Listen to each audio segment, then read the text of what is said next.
I found out I was pregnant last week. Me and Bradley had been together for almost 3 years, and although we weren't trying, we had talked about kids. He always said he wanted them someday. I was nervous to tell him because we had some rough patches lately. He'd been distant, working late, and weird about money. I thought maybe a baby would bring us closer. I bought a test on my lunch break and took it in the office bathroom. 2 lines. Definitely pregnant. I decided to leave work early and surprise him. He works from home on Thursdays. I was so excited I almost called him on the drive but wanted to see his face. Our apartment complex has this weird layout where you can see into our living room windows from the parking lot. I saw Bradley sitting on the couch with his laptop open. I was about to call out when I realized he was on FaceTime. I just stood there for a second watching. He was talking to Tracy, his ex from before we met. They broke up like 4 years ago and he always said she was crazy and controlling. He told me they didn't talk anymore, but I could see her face on the screen. I couldn't hear what they were saying, but they were both laughing. I don't know why, but I just froze. I didn't go inside. Instead, I went back to my car and called him, told him I was leaving work early and would be home in 20 minutes. He sounded weird and said he was in the middle of a work call. I drove around the block and parked on the side street. Then I snuck back and stood under our living room window. I know how crazy that sounds, but something felt wrong. That's when I heard it. Bradley was still talking to Tracy. He was telling her how things were getting serious with me and how I was pressuring him about marriage. I wasn't even doing that. We had talked about it once like 6 months ago. Tracy asked something I couldn't hear, and then Bradley said, "She's so stupid and desperate. She believes everything I say. I'm just using her for her money until you take me back. She's pathetic. Actually thinks we'll get married." They both laughed. I've been supporting us since Bradley lost his job last year. He said he was freelancing, but money was tight. I paid for everything. Rent, food, his car payment, even the vacation we took to see his parents. Tracy said something else, and Bradley replied, "Yeah, babe, I know. Just a few more months and I'll have enough saved. She has no idea I've been putting money aside. Thinks I'm broke." I wanted to scream or throw up or both. 3 years. 3 years of my life with this person who was just using me, and I'm pregnant with his baby. I don't know how, but I managed to keep it together. I walked back to my car, drove around for 15 more minutes, and then came home like nothing happened. I pretended to be happy to see him, kissed him hello, asked about his day. He lied to my face about having a work call, said he was stressed about a deadline, asked why I was home early, and I said I wasn't feeling well, which wasn't a lie. I felt sick to my stomach. I didn't tell him about the pregnancy. That night he acted completely normal. We ordered takeout. I paid, of course. This morning I checked our bank accounts. In the last year, I've spent over $45,000 supporting us. He contributed nothing. I checked his phone while he was in the shower. Hundreds of messages with Tracy. They've been planning for him to move back to her city. He's been sending her money. My money. I found a secret account where he's been saving. Almost $30,000. Money he told me he was using for bills or job training courses. There were even screenshots of conversations with my friends where he'd pumped them for information about my finances, asking if I had mentioned any bonuses or raises coming up, like he was studying me, planning how to extract the most value. I found messages where he complained about how boring I was in bed, how he couldn't wait to be with Tracy again, how he was only with me for the financial security while he got his shit together. There were even photos they sent each other, intimate photos, while I was at work paying our bills. I wanted to confront him right there, scream at him, throw his things out the window, tell him I knew everything, tell him about the baby he'll never meet, but something stopped me. I realized if I showed my hand now, he'd just leave, take my money and go back to Tracy. They'd laugh about how stupid I was, how easily I fell for everything, how I never saw it coming. Even worse, he might try to stay for the baby, pretend he was sorry, drain me for 18 more years of child support. No, I needed a plan. Bradley thinks I'm a doormat, thinks he can use me and discard me when he's done, thinks I'm too stupid to see through his lies, thinks I'll just cry and beg him to stay when he eventually leaves. He has no idea what I'm capable of. Update. First of all, thank you all so much for the support and advice on my last post. I was not expecting thousands of comments and messages. You guys are amazing. I spent the next 2 days in a fog, moving through our apartment like a ghost while my mind raced. Bradley didn't notice anything different. He was too busy texting Tracy when he thought I wasn't looking, too busy planning their future with my money. The money I worked 60-hour weeks for while he sat on our couch, applying for jobs and networking. The first thing I did was protect what was left. I went to the bank during lunch and opened a new account at a completely different bank. Transferred most of my paycheck there, leaving just enough in our joint account to avoid suspicion. Changed all my passwords and set up notifications for any withdrawals over $100. Then I started documenting everything. Screenshots of their messages, photos of the secret account statements, recordings of his calls with Tracy when I pretended to be in the shower. I even found receipts for gifts he'd bought her using my credit card. Designer purses and jewelry while I was buying store-brand cereal to save money. The whole time I kept thinking about the baby growing inside me while this parasite drained me dry. Every time I felt sick or tired, I reminded myself it wasn't just for me anymore. I had someone else to protect now. I called my oldest friend Freya. We've known each other since kindergarten. Didn't tell her everything over the phone, just that Bradley and I were having serious problems and I might need a place to stay. She didn't hesitate. Said her spare room was mine whenever needed. Then I called my brother Sam. He's always been protective, and I knew if I told him everything right away, he'd show up ready to kill Bradley. Instead, I just asked if he could help move some things into storage soon. Said Bradley and I were reorganizing. He agreed to bring his truck that weekend. Bradley was getting suspicious. Kept asking why I was being weird and distant. The audacity of this man. Spending 3 years lying to my face, stealing my money, mocking me to his ex. And he thought I was acting strange for 2 days? I wanted to laugh in his face. Instead, I blamed work stress and period cramps. He immediately lost interest. Never cared about my problems unless they affected him. Friday night, I told him I was going out with work friends.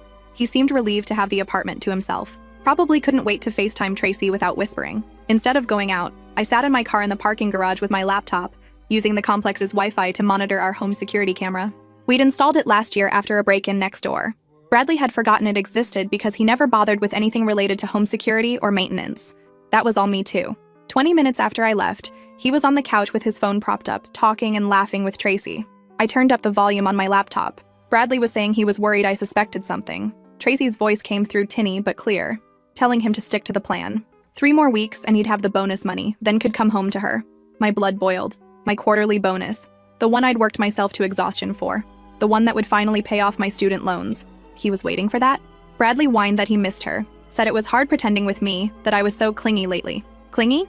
I'd barely touched him in months because he was always too tired or stressed about work. Work he wasn't even doing. They talked for over an hour. Plans for trips they'd take with my money. Jokes about how stupid I was. Tracy even suggested he should get me to buy him a new laptop before leaving as a parting gift. They laughed about that. Hard. When he wasn't looking, something cold and calculating crossed Tracy's face.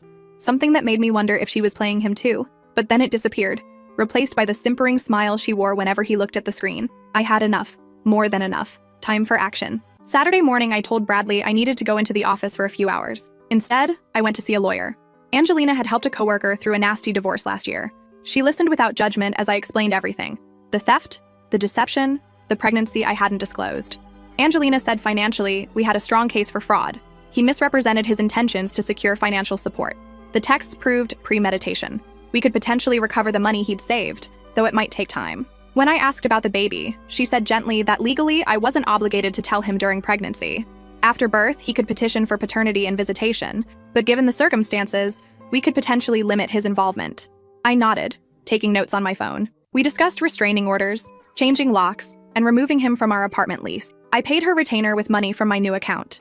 That afternoon, Sam came over with his truck as planned. Bradley looked confused when we started loading boxes. I said cheerfully we were just reorganizing as I'd mentioned. These were going into storage to make more space. What Bradley didn't know was that the boxes contained all my important documents, irreplaceable family items, and anything of value that was solely mine. While he watched TV, Sam helped load my grandmother's jewelry, birth certificate, diplomas, and photo albums into his truck. Things Bradley couldn't sell or destroy when everything exploded. Sam knew something was wrong. He kept giving me looks, but respected that I wasn't ready to talk. As he was leaving, he hugged me tight and whispered that whatever it was, I wasn't alone. I almost broke down then. Almost told him everything, but I wasn't ready. Sunday morning, I went to brunch with Freya, but actually met with my bank manager. I had proof of Bradley's fraud. Messages explicitly stating he was using me for money while planning to leave. The manager flagged my accounts for additional security and helped dispute several large transfers Bradley had made, claiming they were for our expenses. When I got home, Bradley was still in bed, phone clutched to his chest even in sleep. I carefully took it, already knowing his password. My birthday. How thoughtful. There were new messages from Tracy about checking flights, saying once he got my bonus they could book for the 18th, that I'd never know what hit me. Still couldn't believe I didn't check the accounts. I took screenshots and emailed them to myself and Angelina, then replaced the phone exactly as found. On Monday, I called in sick to work. Waited until Bradley left for his networking event, coffee with Tracy according to his location sharing, and withdrew $25,000 from our joint savings. Not everything. That would alert him immediately, but enough. Transferred it to my new secure account. When he came home that evening, he was practically glowing. Kept trying to kiss me, be affectionate. It took everything not to scream in his face, not to tell him I knew he'd spent the afternoon planning our breakup with the woman he really loved. Instead, I smiled and asked about his day, listened to his elaborate lies about industry contacts and potential job leads. I mentioned I had good news, reminded him how I'd been saving for us to potentially buy a house. His eyes lit up with naked greed. He'd forgotten about those savings, too focused on my upcoming bonus. I continued that I thought we were finally in position to start looking. that I'd been pre-approved for a mortgage. Bradley was so excited he hugged me, probably calculating how much more he could squeeze from me before disappearing. He suggested we celebrate. I agreed, saying I'd make reservations somewhere special that weekend. He was so excited by more potential money that he didn't notice me packing a small bag while he showered. Didn't question why I suddenly needed to work late that night. I drove straight to Freya's apartment and finally broke down. Told her everything. Showed her the evidence. Watched her face transform from shock to rage to fierce determination. I slept in her spare room that night. Phone turned off. Let Bradley worry for once. Let him wonder where I was, what I was doing.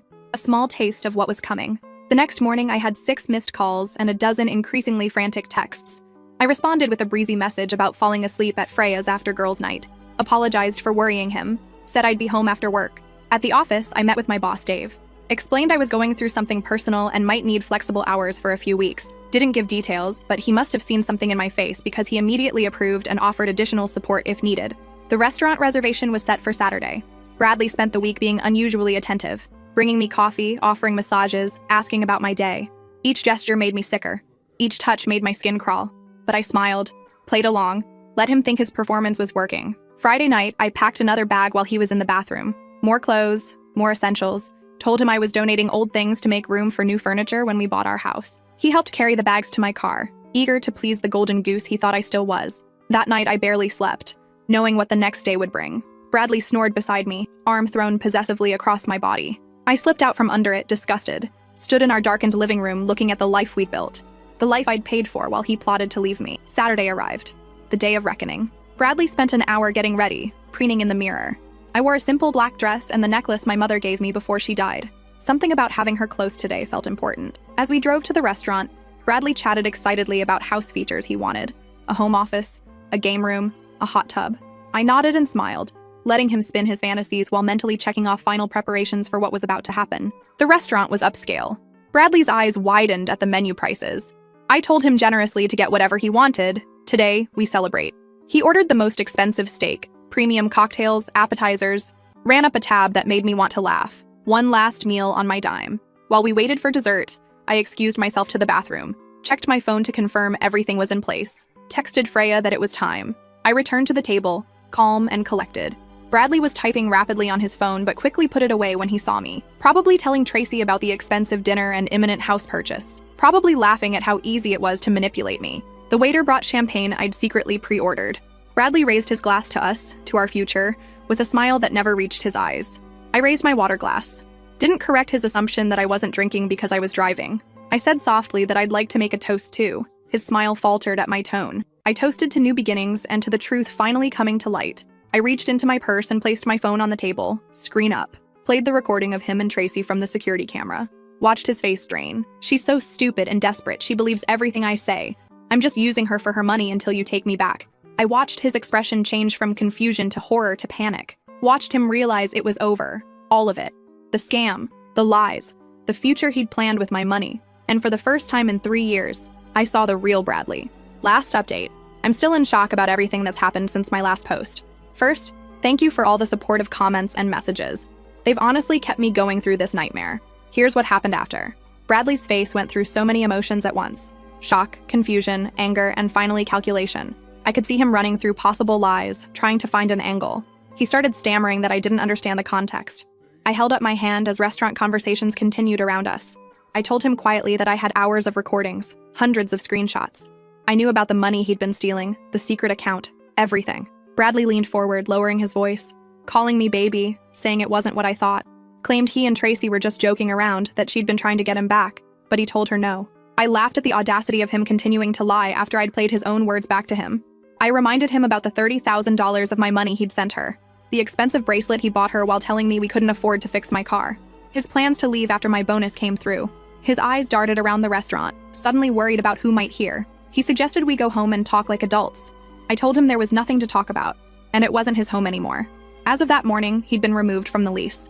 His things were packed and waiting at Dave's place. Bradley's mouth fell open. He protested that it was our apartment. I corrected him. My name on the lease, my rent payments, my apartment. He was just a guest who overstayed his welcome by about 3 years. He said I was overreacting to some stupid joke with an ex. I pulled out a folder from my purse and slid it across the table. Inside were printouts of his secret account statements, transfer records, screenshots of messages detailing how he'd been using me. He flipped through the pages, growing paler. He accused me of spying on him, saying that was illegal. I almost laughed again, pointing out the irony of the man who stole $45,000 talking about legality. Bradley snapped that he never stole anything, said I gave him that money, offered to support him. I asked about the lies, about calling me stupid and pathetic, about planning to leave once he'd gotten everything he could. He shrugged, dropping the act completely. Said people say things they don't mean when venting. Everyone does it. I asked if that's what he was doing when sending her my money, making reservations to her city, buying gifts with my credit card. He asked what I wanted. Money? An apology? I said simply that I wanted him gone from my apartment, accounts, life. He asked what if he refused. I slid another document across the table explaining that my lawyer would file fraud charges, police would get involved, and instead of just leaving, he'd go to jail. He scanned the document, jaw clenching, saying I wouldn't follow through. I told him to try me. Finally, Bradley said fine. He'd get his stuff and go, but I was making a mistake. I replied we had nothing. It was all a lie. He reached for my hand, but I pulled away. He tried explaining again, but I cut him off. Pointed out his messages did that already, calling me desperate, pathetic, stupid, using me until Tracy would take him back. Bradley started saying people say things. I told him to stop. It was over. Completely over. His expression hardened as he asked about his stuff at Dave's. I confirmed everything was there except what he bought with my money. He protested that wasn't fair. I couldn't believe it. Asked if he wanted to talk about fair after stealing from me for years, mocking me behind my back, planning to abandon me once he'd taken everything. Said he'd lost the right to talk about fair. He asked, what if he went back to the apartment instead? I explained calmly that locks were changed, security informed, key fob deactivated, and Sam waiting there just in case. His face flushed with anger, saying I had it all planned out. I replied, I learned from the best. He spent 3 years planning to use and discard me. I took a week to plan my response. Bradley stood abruptly, saying this wasn't over. I said it was, completely over. Goodbye. He stormed out. I called Sam to warn him Bradley might try coming to the apartment. Sam assured me he and Freya were there, had my back.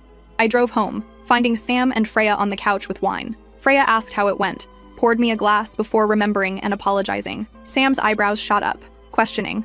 I took a deep breath and told them I was pregnant. After a silence, Sam asked if it was Bradley's, and if he knew. I said yes, it was his, and no, he didn't know, might never know. Freya promised they were there for me whatever I decided. We talked through what happened at the restaurant and what might come next. Sam worried Bradley could become dangerous when cornered and insisted on staying the night. Freya stayed too, in my bedroom while I took the spare room, couldn't face the bed I'd shared with Bradley. Around midnight, Bradley started texting. First anger and threats about lawsuits, then manipulation and apologies, claiming he loved me but was confused, that Tracy pressured him. I forwarded each message to my lawyer without responding. At 2 a.m., he showed up pounding on the door, yelling my name. Sam spoke through the door, telling him I didn't want to talk and he should leave. Bradley shouted it was his apartment too. Sam replied not anymore, and he should leave before we called police. Bradley kept pounding and shouting. Freya had already called 911. By the time officers arrived, Bradley had left, but they took a report for the restraining order documentation. Morning brought dozens more texts from Bradley, cycling back to apologies and explanations. I blocked his number. Sam and Freya helped clean out the last traces of him from the apartment. We found a hidden credit card statement showing more purchases for Tracy, photos of them together from when he claimed to be at job interviews. Around noon, Tracy called. I almost didn't answer, but curiosity won. She said Bradley was telling everyone I was crazy, making up accusations because I was obsessed, trying to ruin his life because he was breaking up with me. When I asked why she was telling me this, she said she thought I should be prepared. He was very convincing. Something in her tone made me pause. I asked how she would know that. She laughed softly, explaining he did the same to her 4 years ago. Used her for money, cheated, then called her psychotic when she found out. I sat down, confused about her FaceTiming with him, planning their future. Him sending her my money. She saying she was playing him like he played me, but she knew what he was from the start this time. Said she just wanted her money back that he stole before moving on to me. I asked why tell me now. She said simply that he was dangerous when cornered, and I just cornered him publicly. He was humiliated, exposed, unpredictable. After hanging up, I sat staring at my phone, unsure if she was telling truth or this was another game. I called my lawyer about the conversation. She advised adding Tracy to the restraining order to create clear boundaries with everyone involved. Sunday passed with more texts from Bradley from new numbers. I forwarded them all without reading beyond first words. Monday, I went to work, trying to focus on normal life. Dave checked in without pushing for details. At lunch, I scheduled a prenatal appointment, making the pregnancy feel more real. The thought of having Bradley's baby still made me nauseous, but I was determined this child would have a parent who loved them unconditionally. After work, I went to Freya's as planned. Sam brought takeout and updates. Bradley tried accessing our emptied joint accounts, showed up at Dave's ranting about suing me, called Sam alternating between threats and pleas to talk sense into me. My phone rang with an unknown number at 8 p.m. Against better judgment, I answered. Bradley's slurred voice asked if I thought I was so smart. I said calmly I was hanging up, don't call again. He suddenly shouted that I'd ruined his life, wasted 3 years of his, called me a controlling bitch. I ended the call, blocked the number, added it to documentation. Tuesday brought a certified letter from Bradley's lawyer demanding equitable distribution of assets and threatening to sue for his investment in the relationship. My lawyer called it laughable, said his lawyer would drop him once seeing our fraud evidence. By Wednesday, Bradley learned I was at Freya's. He showed up pounding on her door, shouting my name. Freya called police while I recorded his threats. Officers found him still yelling, intoxicated, and took him in for public intoxication and trespassing. Another incident for our case. Thursday, the temporary restraining order was granted. Bradley couldn't contact me, come near my home or workplace, or access my accounts or property. Sam served the papers, reported back that Bradley went white with fury, crumpling the documents and throwing them down. Friday, Bradley violated the order by showing up at my office. Security stopped him in the lobby. Dave witnessed everything, offered to testify. Bradley was escorted out screaming I'd stolen from him, that I was a liar, that everyone would see the truth soon. Monday morning, I woke nauseated from morning sickness. As I sipped ginger tea, my phone buzzed with a text congratulating me on the baby, asking when I planned to tell him. My blood ran cold. I'd only told Freya, Sam, and my doctor. Another text explained Tracy told him, said I mentioned it when calling her. Tracy had been playing both sides, feeding him information while pretending to warn me. I forwarded the text to my lawyer without responding. Blocked Tracy. Trusted no one outside my immediate circle. At work, I met with HR. Explained the situation generally. Abusive ex, restraining order, workplace safety concerns. They were supportive, notified security, offered flexible arrangements. That afternoon, my lawyer called with news. The judge granted a permanent restraining order and was considering criminal charges for financial fraud based on our documentation. She said it was a good outcome, that I did everything right. That night, I lay in bed thinking about raising this child alone, explaining their absent father, potential custody battles. But for the first time in years, I was living authentically. No more subsidizing someone else's dreams while postponing mine. No more accepting scraps of affection while being mocked behind my back. No more being anyone's fool. Bradley thought he'd broken me. Instead, he'd freed me. That was something he would never understand.